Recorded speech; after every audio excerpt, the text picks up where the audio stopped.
Hola, ¿qué tal amigos? Bienvenidos a un nuevo video de Mira cómo hacerlo. En el video de hoy aprenderemos a cómo eliminar o cerrar mi cuenta de PayPal desde mi móvil o PC. PayPal es una de las aplicaciones para pagos más utilizadas a nivel mundial, y es que esta es bastante famosa gracias a la facilidad que tiene para realizar diferentes pagos. Y es que esta te puede brindar muchas ventajas y beneficios, por lo que muchas personas han optado por utilizar esta aplicación. Pero lo cierto es que de igual manera muchas personas buscan eliminar su cuenta, y sea cual sea tu razón, en este video en particular te voy a enseñar una forma de eliminar tu cuenta. Por lo que si quieres aprender esto, quédate en este video. Comencemos.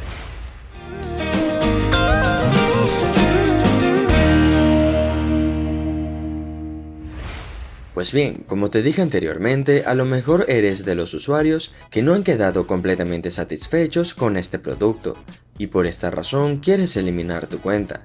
Y déjame decirte de que esto es algo bastante sencillo.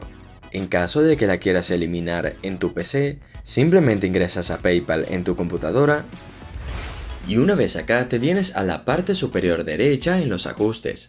Ahora simplemente te vienes a cuenta, y una vez acá en la parte inferior verás una opción que dice cerrar cuenta. Simplemente le das allí y sigues los pasos, luego te pedirá diferentes verificaciones y listo.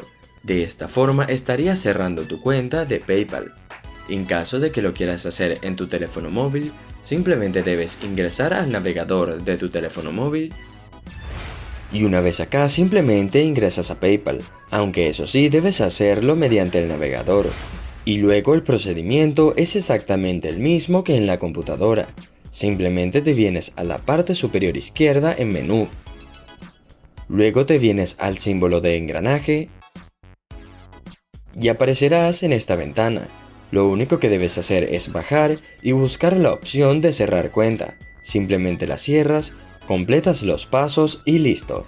De esta forma estarías eliminando tu cuenta de PayPal. ¿Y tú? ¿Pudiste eliminar tu cuenta de PayPal de una forma sencilla? Si el video te sirvió de ayuda, déjalo saber en la caja de comentarios. No olvides suscribirte, activar la campanita y dejar un hermoso like. También te invito a pasar por nuestra página web, donde encontrarás este tipo de artículos de una forma detallada, para que no te pierdas absolutamente nada. También encontrarás contenido interesante sobre el mundo de la tecnología. Un saludo y adiós.